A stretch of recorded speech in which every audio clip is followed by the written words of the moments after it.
This is the MoCoFootball.com. This is the MoCoFootball.com weekly podcast. Okay, everybody, we're here with Desmond Colby, our number 2 ranked quarterback going into the 2015 season. Desmond, Blair had a breakout year last year, winning 8 games, making the playoffs for the first time. What was it like being a part of that winning situation with Blair and making history at Blair? The feeling was amazing once we kind of hit that at the end of the Whitman game. We were all caught up in all the practices and all that stuff during all the season, and then kind of when the clock ran out at the Whitman game, it kind of sank in, that amazing feeling of being that first team in Blair's 80 years to ever make the playoffs. Right. And being a younger guy on the team and seeing how happy the seniors were, especially those guys who've been there for 4 years, it was just an awesome experience to be around that. Talk about the overall experience of facing a team like Northwest in the first round of the playoffs. Obviously, it must have been emotional because of the fact that Coach had great success in Northwest in the early 2000s. Also, the fact that this was Blair's first time in the playoffs, and top it all off, you guys going against now 2-time defending champions. Even though you guys lost, what did you guys take away from facing the now 2-time defending champions, and what did you personally take away from facing a guy like Mark Pierce, who has 2 rings now? So as that game was wearing on, as a young person looking forward, I just saw, where we were was a good first step, but there were so many more to take to get to that level. Right. And we feel like we've been working really hard, and that is our goal for this season, is kind of to take that next step to get into that name. Right. With the Northwest, the Chio, and Damascus. And so going in there, obviously it was cool it wasn't just our head coach. A lot of coaches played there, coached there, so it was fun to see all of them talking together and see kind of that community built and see the same thing being built at Blair. Right.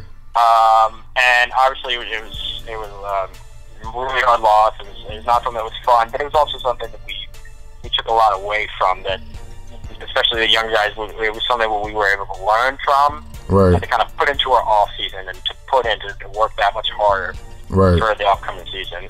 Talk about that work that you guys been putting in. How different, if at all, has it been after you guys had that success going into 7-on-7 ball?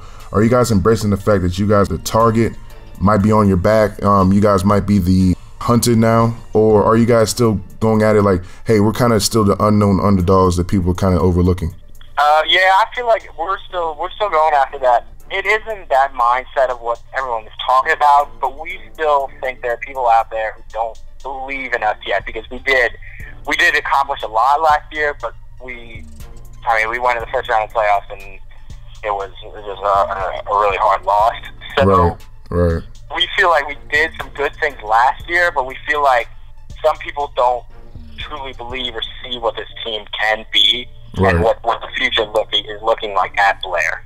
Talk about the Downcounty consortium for a little bit. A few years ago, Einstein was the team that a lot of people thought that might be taking the next step and kind of becoming the signature face of Downcounty. Obviously, you guys have kind of become that. How important is it for you to kind of stay on top? Is there like a rival that you guys see in the Downcounty that trying to take your spot, and do you guys take pride in dominating that area that you guys have right there? And is it something that coaches talk about, the fans talk about in general? Yeah, so every year, there's a DCC Cup for the team, the one of the 5 schools that wins the most games against each other.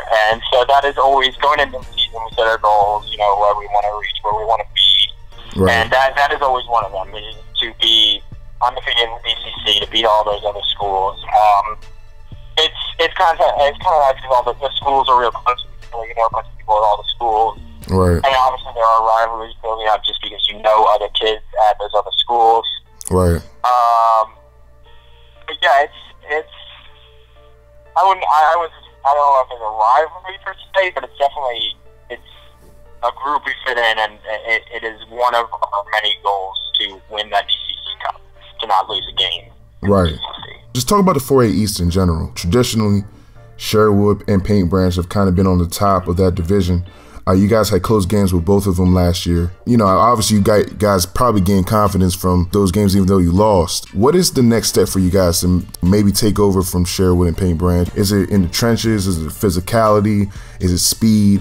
And then now also holding off teams like Springbrook and now Northwood and Einstein are in the division now. When we looking at that division, the biggest thing for us and what's been nice to see is that offseason is to beat those schools.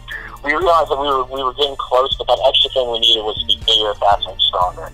Right. And so seeing like all the players need to beat upon themselves this offseason to really work that much harder to get to that level, because that is the thing we needed. We needed that program that was built together as a team instead of just some individual athletes. I think this offseason, it has started to show that it's more of that. It's more about us building a program this year and just kind of being a close-knit family and just being more athletic and all the extra stuff you need to beat those schools. Do you Sherwood and Paint Branch as rivals? Like, do you look at them and say these are teams that you kind of have to get over?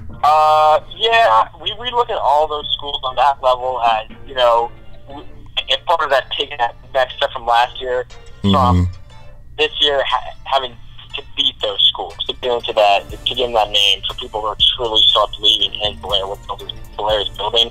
Right. So I wouldn't call them rivals, but I would say that there's schools that we look at and say we have to beat these teams. These teams are the ones we have to start beating this year, start showing the entire county that Blair is serious. Blair can compete with these teams, and Blair can beat these teams. Talk about you personally. You had a very efficient 2014, passed for over 1,000 yards and only 5 interceptions. You're one of the last few, and this is the thing that I loved about your game, you were one of the last few traditional pocket passers. You actually have to turn around and hand off the ball a couple times a game and do that whole thing. And you know, talk about your development as a passer, and what do you expect the next steps are for you to develop your game to the next level? Yeah, so I think last year was nice as a sophomore, as being a younger guy, to have so many leaders and just big. We had a big offensive line and just so many guys that I could build around and who could kind of lead the way and show me what were the right steps to take forward. Right.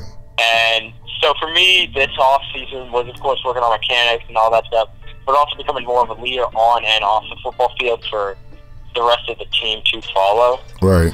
So when I look at what I wanted to work on most of this offseason, it was that to kind of, for those close games like Sherwood or Paint Branch, to kind of come up in the fourth quarter and your team just know you have them, know you can follow them, and that they can follow you and just lead them to where they want to be. Right. So that's what I've really been working on this offseason. Obviously perfecting the game, and yeah, the more time that goes by, the more the chances I get just to be out there and 7-on-7 practice.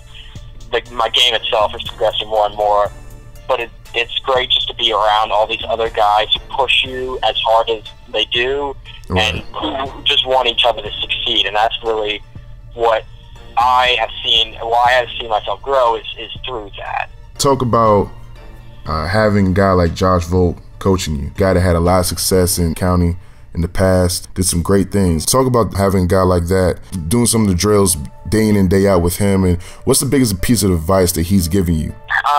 Having Coach Volpe is just, it was the greatest blessing. My first year here was Coach Field's first year, and he was kind of Volpe hadn't moved in yet with us. He was coming the next year, but he talked about that he was coming in, transferring in.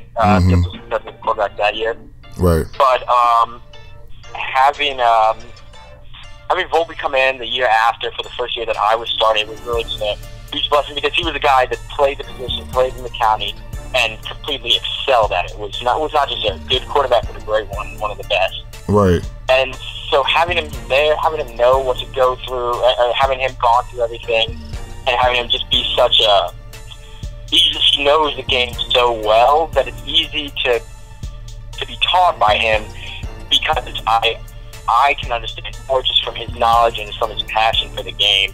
And you just see how much he loves it through his coaching and him always being there and helping out in whatever way he can. And before I let you go, this is the last question. You guys are losing Damon Anderson next year, but you guys actually, retain a pretty good wide receiver core with Chris Green, Cliff Carter, and Amari Brooks turning next year. What do you think your wide receiver core kind of stacks up in the county? And have you been in your coach's ear kind of to, I know you guys are, ground and pound, ball control kind of offense. Have you been kind of at your coaches on, hey, we need to kind of open it up a little bit. We got 3 studs, maybe can peel up the ball a little bit more.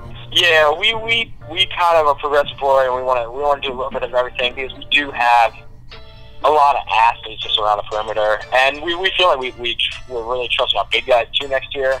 So you really want to be able to be in a position where we're able to do anything. And having a Chris Green, a Clifford Carter, and Amari Brooks at receiver just makes that passing game so much easier on me and on the whole team. Just knowing that, hey, once the ball gets there, it's going to be caught. These athletes, and these are, I see them as one of the best receiver corps in the county, if not the best. It's just guys that I can trust will catch the football, and especially make plays after the catch. Right. So it's great having that around, and having it's that supporting cast that makes the whole team better, because it gives us more options, gives us more leadway to work with what we want to do. Well, Desmond, thank you so much for taking your time out, man. I know you've been busy. I know you've been busy getting ready for this season, so thank you so much again. And this is MoCo.com. See us next week.